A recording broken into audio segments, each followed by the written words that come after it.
Maggi দিয়ে নিয়েছি, একটু লবণ আর একটু তেল দিয়ে ম্যাগিটাকে সিদ্ধ করে নেব।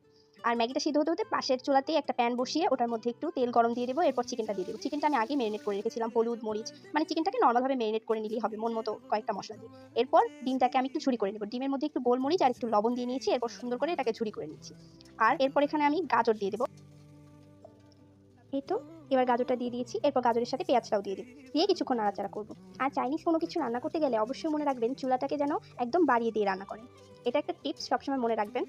এরপর এটাকে নাড়তে নাড়তে এরপর ক্যাপসিকাম দিয়ে দিয়েছি আমি 2 রকমের ক্যাপসিকাম, কাঁচামরিচ আর ম্যাগির যে মশলাটা থাকে ওইটা দিয়ে কিছুক্ষণ নাড়াচাড়া করতে হবে। আর রান্নাগুলো সব প্রিপারেশন আমি করি, কিন্তু রান্নাটা মেইনলি আম্মুই করতেছিল। এখানে সয়া সস আর টমেটো সসও দেওয়া হয়েছে। দিয়ে কিছুক্ষণ নাড়াচাড়া করতে হবে। আমার যখন কোনো ভিডিও আপলোড করি সবথেকে বেশি এক্সাইটেড আমি আমার আম্মুকেই দেখি। আমার আম্মু সবসময় এক্সাইটেড থাকে, কী ভিডিও দিয়েছিস, কীভাবে এডিট করেছিস দেখি তো। আসলে আমি আম্মুর থেকে অনেক সাপোর্ট পাই। আমি অনেক লাকি, একটা ফ্রেন্ডের মতো মা পেয়েছি আলহামদুলিল্লাহ। এরপর এখানে নুডলসটা দিয়ে